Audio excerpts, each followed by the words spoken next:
ஐயோ ஐயோ ஐயோ ஐயோ பெண்பிள்ளைக்கு பாதுகாப்பில்லை.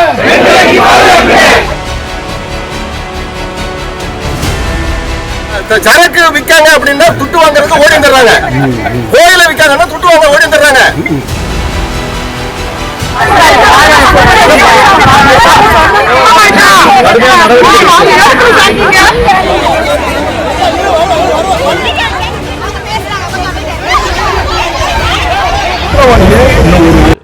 போலீசார் விசாரணை மேற்கொண்டனர். படுகொலை நடந்தது எப்படி என்பது குறித்து தர்ம முனீஸ்வரன் நடித்து காண்பித்ததை போலீசார் வீடியோ காட்சியாக பதிவு செய்ததாக கூறப்படுகிறது. மாணவி கொலை செய்யப்பட்ட இடம் கிராமத்திற்கு மிக அருகில் இருப்பதால் தர்ம முனீஸ்வரனை காட்டு வழியாக அழைத்து வந்து விசாரணை நடத்திவிட்டு மீண்டும் குளத்தூர் காவல் நிலையத்திற்கு கொண்டு சென்றனர். அப்போது தர்ம முனீஸ்வரன் நடித்து காட்டி வாக்குமூலம் அளித்தது அதிர்ச்சியடைய வைத்தது. தர்மமுனீஸ்வரன் குற்றச்சம்பவ இடத்தில் நின்றபடி கூறும்போது, முதலில் மாணவியின் நெற்றியில் கட்டையால் ஓங்கி அடித்தேன். மாணவி மயங்கிய பிறகு கஞ்சாவை புகைத்தேன். அப்போதுதான் எனக்கு வெறி அதிகமானது. இதனைத் தொடர்ந்து மாணவியை 2 முறை பாலியல் வன்கொடுமை செய்தேன். மாணவியின் பெற்றோர் தேடி வந்தார்கள். அப்போது மாணவியின் வாயை பொத்தி கத்தாதவாறு பார்த்து கொண்டேன். பிறகு வயிற்றிலும் கழுத்திலும் மிதித்து கொன்றேன். கஞ்சா போதையில் இருந்ததால் அதற்கு பிறகும் கூட என் வெறி அடங்கவில்லை. மீண்டும் மாணவியை பாலியல் வன்கொடுமை செய்தேன். பிறகு அங்கிருந்து தப்பினேன். கஞ்சா போதைதான் என்னை இப்படி செய்துவிட்டது என அதிர்ச்சியூட்டும் வாக்குமூலம் கொடுத்துள்ளான். மேலும் தர்ம முனீஸ்வரனுக்கு அந்த கிராமத்தில் உறவினர்கள் இருப்பதாகவும் அதிர்ச்சி தகவல் வெளியாகியுள்ளது. அதனை பயன்படுத்திக் கொண்டே அந்த ஊருக்கு வந்ததாக விசாரணையில் தெரிய வந்துள்ளது. அந்த உறவினர்களிடமும் விசாரணை செய்யப்பட்டு வருவதாக கூறப்படுகிறது. மார்ச் 19ஆம் தேதி கைது செய்யப்பட்ட பாலியல் கொலையாளி தர்ம முனீஸ்வரனை ரகசிய இடத்தில் வைத்து தொடர்ந்து போலீசார் விசாரணை நடத்தி வந்த நிலையில் 19ஆம் தேதி இரவு வயிற்று வலி ஏற்பட்டதால் எட்டயாபுரம் அரசு மருத்துவமனையில் சிகிச்சைக்கு அனுமதித்தனர்.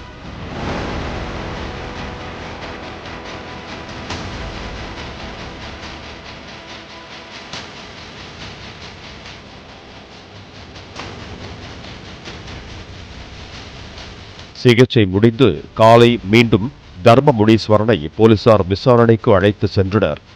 அதுவும் தர்ம முனீஸ்வரன் இதுவரை செய்த வழிப்பறி, திருட்டு வழக்குகளில் சாயல்குடி முகவரியை கொடுத்திருந்துள்ளான்.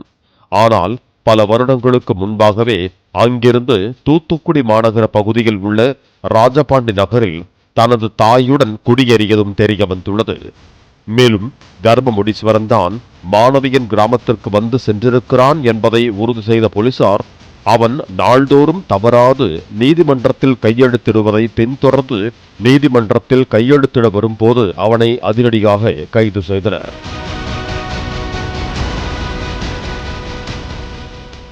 பின் நடத்திய விசாரணையில் அவன்தான் பாலியல் கொலையாளி என்பதும், அவன் ஏற்கனவே அந்த கிராமத்தில் சம்பவம் நடந்த பகுதிக்கு சில மீட்டர் தொலைவில் உள்ள காற்றாலை அருகே திரிந்து கொண்டிருந்ததை அங்கு ஆடு மேய்க்கும் நபர்கள் உறுதி செய்ததாகவும் கூறப்படுகிறது. 2020ஆம் ஆண்டில் கீழே ஈரால் கிராமத்தில் பருத்திக்காட்டில் மூதாட்டியை பாலியல் பலாத்காரம் செய்து கொடூரமாக அடித்துக் கொன்ற சம்பவத்தை 2022ஆம் ஆண்டு மற்றொரு திருட்டு வழக்கில் கைதாகி சிறையில் இருந்த தர்ம முனீஸ்வரன் அப்போது சக கைதிகளிடம் பெருமையாக பகிர்ந்து கொண்டதும், அதனைத் தொடர்ந்து 65 வயது பெண்மணி பாலியல் கொலை வழக்கில் கைதாகி உள்ளான். பிறகு 65 வயது பெண்மணி பாலியல் படுகொலை வழக்கில் மகிழா நீதிமன்றத்தால் ஆயுள் தண்டனை விதிக்கப்பட்டு சென்னை உயர்நீதிமன்ற மதுரை கிளையில் ஜாமீன் கிடைத்து மதுரை சிறையில் இருந்து வெளியே வந்துள்ளார். அப்போதும் அமைதி காக்காத தர்ம முனீஸ்வரன் பார்த்திபனூர் பகுதியில் பைக்கை திருடியுள்ளான்.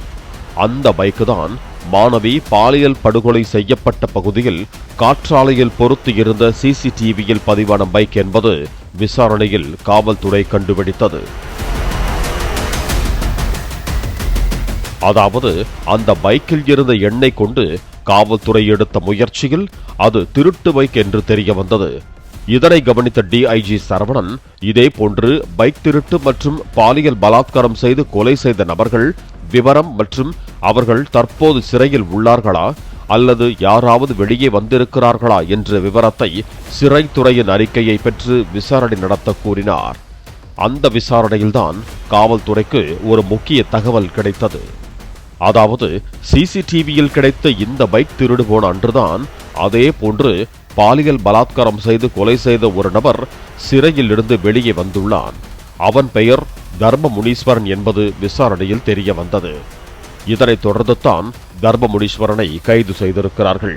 சம்பவம் நடந்து தெரிந்த உடனே 10 தனிப்படைகள் நம்ம அமைச்சாச்சு. இந்த 10 தனிப்படைகளில் 4 டிஎஸ்பி, 6 இன்ஸ்பெக்டர்ஸ் உட்பட 150 காவலர்கள் இருந்தாங்க.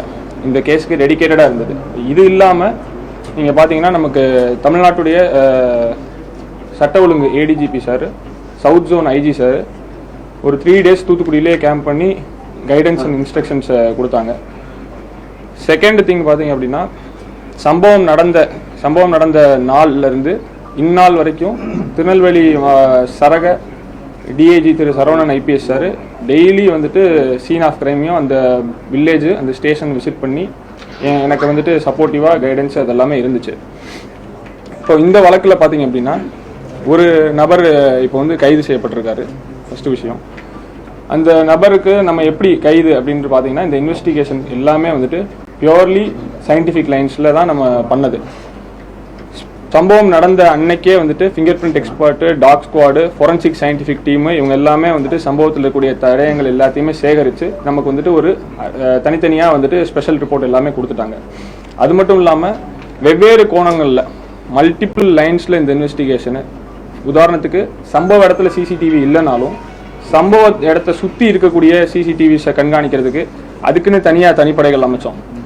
98 சிசிடிவி கேமராக்கள், நான் திருப்பி சொல்கிறேன், சம்பவ இடத்துல நேரடியாக இந்த சம்பவம் நடந்ததை பதிவு இருக்கிற மாதிரி சிசிடிவி கிடையாது. சம்பவத்தை சுற்றி இருக்கக்கூடிய இடங்களில் இதுக்கு 98 சிசிடிவிஸ் எல்லாத்தையுமே அனலைஸ் பண்ணது. அதுக்கப்புறம் டவர் டம்ப் அனாலிசிஸ்ன்னு சொல்லுவாங்க. இதில் நீங்கள் பார்த்தீங்க அப்படின்னா 2574 நம்பர்களுக்கு கால் பதிவேட்டுகள் பெற்று அதை அனாலிசிஸ் பண்ணதுக்கு தனியாக டீம்ஸு. இது மட்டும் இல்லாமல் எம்ஓ கிரிமினல்ஸு, ஜெயில் ரிலீஸ் ஆன அஃபண்டர்ஸு, ப்ரீவியஸ் கன்விக்ட் ஆன அஃபண்டர்ஸு, இந்த மாதிரி குற்ற பின்னணி, அதாவது செக்ஷுவல் அஃபண்டர்ஸ் மட்டும் இல்லாமல் வேறு குற்ற பின்னணிகளும் இருக்கக்கூடிய நபர்கள், அந்த பாதிக்கப்பட்ட கிராமமாக இருக்கட்டும், அதை சுற்றி இருக்க ஊர்களில் இருக்கட்டும், மொத்த தூத்துக்குடியாக இருக்கட்டும், இருந்த நபர்களில் பார்க்குறதுக்கு கண்காணிக்கிறதுக்கு அவங்கள போய் எடுத்து அந்த சமயம் அவங்கள்ட்ட போய் ஒரு இன்ட்ராகேஷன் பண்ணுறதுக்கு நிறைய டீம்ஸ் நம்ம போட்டோம். அதுக்கப்புறம் சம்பவ இடத்தை நீங்கள் சுற்றியே பார்த்தீங்கன்னா வேடநத்தம், வேப்பிலோடை, புதூர், அதுக்கப்புறம் துரைசாமிபுரம், இந்த மாதிரி பல வில்லேஜஸ் இருக்குது. வேடநத்த கிராமத்திலே பார்த்தீங்கன்னா ஆண்கள் தோராயமாக ஒரு 800 நபர்கள் இருப்பாங்க. இப்போ நான் சொன்ன இந்த லிஸ்ட்டு, அந்த 800 நபர் ஆண்களில் அதை விசாரிக்கிறதுக்கு அந்த 800 நபர் ஆண்கள் ஏன் அதை பண்ணியிருக்கக்கூடாது, அதில் சந்தேகத்தின்படியாக எத்தனை பேர் இருக்காங்க, அவங்க சொல்கிற உண்மைகள், இதுக்கு அலிபைன்னு நம்ம சொல்லுவோம். அவங்க அன்னைக்கு வந்து இப்போ ஒரு சம்பவம் நடக்குது, நம்ம அதை விசாரிக்கிறோம், அந்த மாதிரி அவங்க அந்த நேரத்தில் எங்கே இருந்தாங்க அப்படின்றத தனியாக அதை விசாரிக்கணும். அவங்க சொன்னதை அப்படியே நம்ம கேட்டுட்டு இது பண்ணிட முடியாது. அவங்க இந்த குற்றம் நடந்த அன்னைக்கு எங்கே இருந்தாங்க அப்படின்னு சொல்லி ப்ராப்பராக விசாரித்து அவங்க சொல்கிற அளவை கரெக்டாக இருக்கான்னு சொல்லி விசாரிக்கிறதுக்கு இதுக்கு டெடிகேட்டடாக டீம்ஸ் இருந்தாங்க. இப்போ நான் ஏற்கனவே சொன்ன மாதிரி MO criminals, jail release, convicted offenders ஒரு 461 கிரிமினல்ஸை டைரக்டாகவும் சரி டிஜிட்டல் எவிடன்ஸ் மூலியமாகவும் சரி இந்த வழக்கை பண்ணலை அப்படின்னு சொல்லிட்டு ரூல் அவுட் பண்ணியிருக்கோம். இந்த கிராமத்தை சுற்றி இருக்கக்கூடிய இத்தனை ஆண்களில் அவங்களுடைய கேரக்டரை இந்த கிராம மக்கள் கொடுக்குற எவிடன்ஸு, விட்னஸை வச்சு அந்த நபர்கள் இதை பண்ணலை அப்படின்னு சொல்கிறதையும் நம்ம ரூல் அவுட் பண்ணியிருக்கோம். இப்போ இவ்வளோ நாட்கள் நம்ம பண்ண இந்த சிஸ்டமேட்டிக் தரோ அண்ட் ப்ரொஃபஷனல் ஒர்க்குனால தான் நம்ம இந்த டிஜிட்டல் எவிடன்சஸ்ஸு நேரடியாக போய் விசாரித்தது, ப்ரீவியஸ் கிரிமினல்ஸ் எல்லாத்தையும் செக் பண்ணது, இது எல்லாத்தையுமே கன்சாலிடேட் பண்ணி நம்ம இந்த நபரை கைது பண்ணியிருக்கோம். இவ்வளோ ஆதாரங்கள் நமக்கு கிடைச்சதை வச்சு இந்த நபரை நம்ம கைது பண்ணியிருக்கோம்.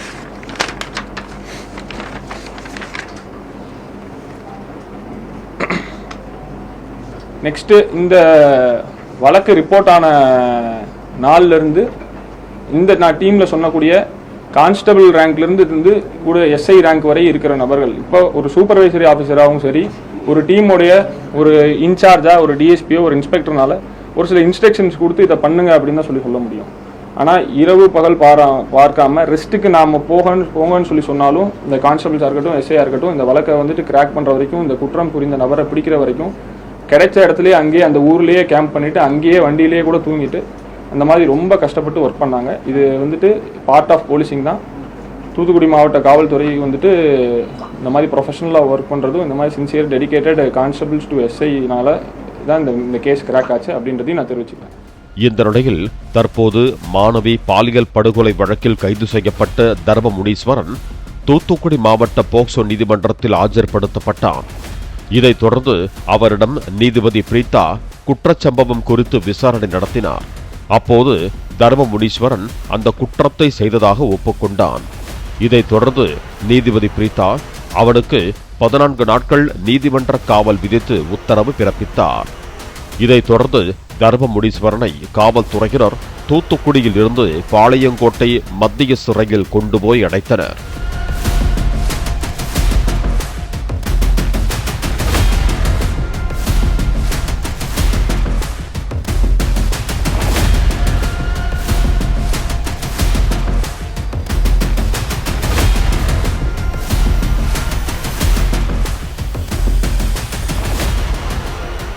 இந்த நிலையில் மாணவியின் உடலை பெற்றுக்கொள்ள மாணவியின் பெற்றோர் சம்மதித்த நிலையில் காலை 10 மணி அளவில் தூத்துக்குடி அரசு மருத்துவக் கல்லூரி மருத்துவமனை பிணவரை கூடத்தில் உள்ள மாணவியின் உடல் அவரது பெற்றோர்களிடம் ஒப்படைக்கப்பட்டது. உடலை பெற்றுக்கொள்வதற்காக தூத்துக்குடி அரசு மருத்துவமனை வளாகத்தில் காத்திருந்த உறவினர்கள் மாணவியின் உடலுக்கு மாலை அணிவித்து மரியாதை செலுத்தி பிறகு ஊருக்கு உடலை கொண்டு சென்றது பெரும் சோகத்தை ஏற்படுத்தியது.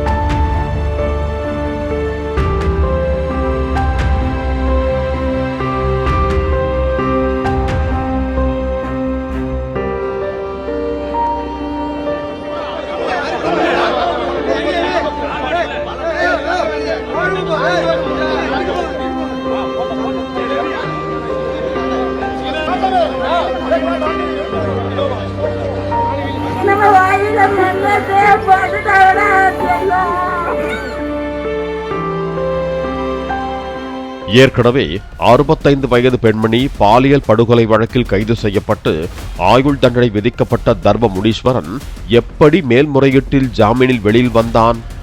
காவல்துறை மேல்முறையீட்டின் போது முறையான ஆவணங்களை சமர்ப்பித்து ஜாமீனை ரத்து செய்யாதது ஏன்?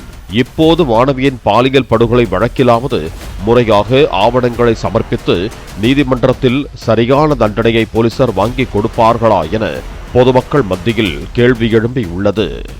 பாலிமர் செய்திகளுக்காக நெல்லை செய்தியாளர் நாகராஜ், ஓட்டப்பிடாரம் செய்தியாளர் முனியசாமி, தூத்துக்குடி செய்தியாளர் ஷேக் மதார் மற்றும் விளாத்திக்குளம் செய்தியாளர் முருகானந்தம்.